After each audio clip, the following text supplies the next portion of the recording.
नाही, मी हा काही व्हिडिओ बघितला नाही, पण अजून एक तुम्हाला आता प्रश्न विचारला म्हणून सांगतो की मी याच कालावधीमध्ये दिल्लीमध्ये होतो. आपल्याकडे एक कायदा आहे, पंतप्रधान कोणी असू देत, पण त्यांच्याबद्दल एक कायदा आहे.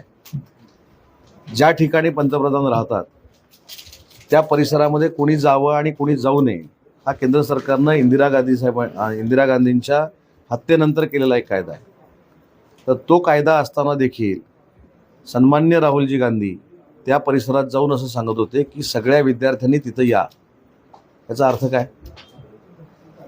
त्याच्यामुळं विरोधकांनी स्वतःला मतदारांनी अपयशी केल्यानंतर आता दुसऱ्या कुठच्या तरी मार्गानं केंद्र शासनावर आगपाखड करायची म्हणून या सगळ्या गोष्टी सुरू आहेत. जनता पार्टी नाही, हंगामा नाही, ते उत्सव साजरा हंगाम सांगा. आपली भावना काय याबाबत? नाही, भावना चांगलीच आहे ना की नीटमध्ये पेपर फुटी होऊ नये ही आमची पण भूमिका होती. नीटमध्ये ज्या पद्धतीनं पेपर फुटी झाली, ज्या पद्धतीनं एक विद्यार्थ्यांमध्ये अविश्वास निर्माण झाला, त्याच्यामुळे विद्यार्थ्यांनी केलेलं ते आंदोलन होतं आणि विद्यार्थ्यांच्या आंदोलनाला आणि विद्यार्थ्यांना कोणी त्याच्यामध्ये दोषी ठरवलेलं नाही. मुद्दा असा राहतो की त्या आंदोलनामध्ये जी काही घुसखोरी झाली ती घुसखोरी योग्य नव्हती. आता कालचा मोर्चा मुंबईमध्ये झाला.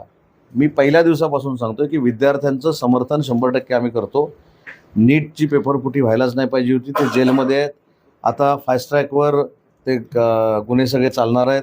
10 कोटी रुपये दंड, 10 वर्षाची शिक्षा हे देखील फायनल केलेलं आहे. ते जे कोण मुलं त्याच्यामध्ये दुर्दैवानं गेली त्यांना देखील पैसे देण्याचा निर्णय सरकारने घेतला किंवा काय त्यांचं पुनर्वसन करण्याचा निर्णय घेतला आहे. पण एक यादी जर आपण बघितली, राहुल गांधी, प्रियांका गांधी, शरद पवार साहेब, उद्धवजी ठाकरे, त्याच्यानंतर अखिलेश यादव, ते नवीन कोणते ॲक्टर झालेले मुख्यमंत्री महोदय, त्याच्यानंतर शबाना आझमी, त्याच्यानंतर ही सगळी जी मंडळी आहे त्यांनी कधीच नरेंद्र मोदी साहेबांचा प्रचार केलेला नव्हता. त्याच्यामुळं विद्यार्थ्यांनी केलेलं जे आंदोलन होतं ते खरोखरच योग्य दिशेनं चाललेलं असताना त्यांना भरकटण्याचं कारण जर कोण असतील तर ही सगळी मंडळी आहे. आणि विजय हा विद्यार्थ्यांचा आहे, विजय नेते मंडळींचा नाही.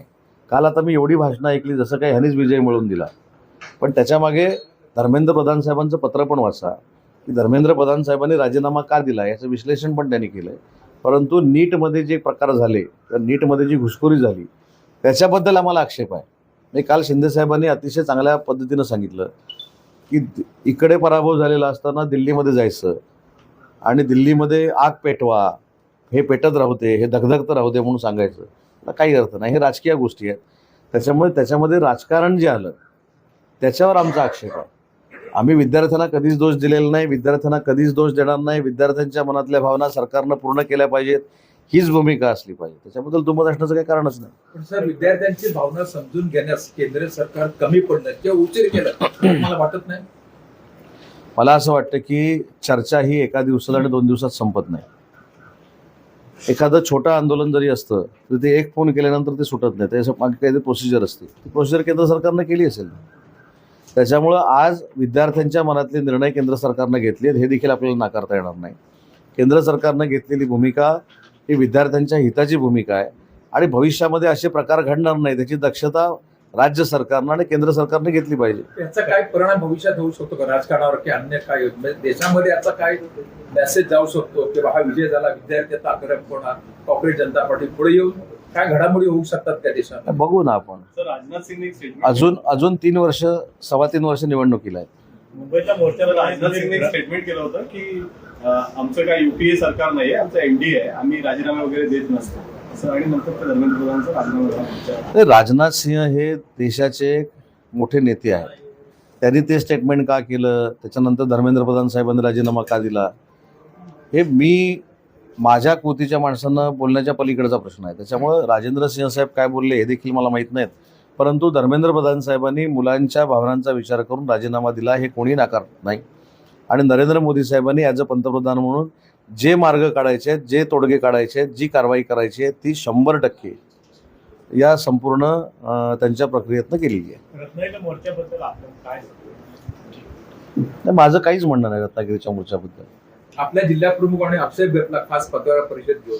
तो जिल्हा प्रमुखांनी घेतला. आपल्या आदेशावरून की त्यांचं वैयक्तिक काजी साहेब, जिल्हा प्रमुखांना स्वतंत्र आमचे अस्तित्व आहे, बरोबर आहे. ते कोणाच्या उजळीनं पाणी पित नाहीत.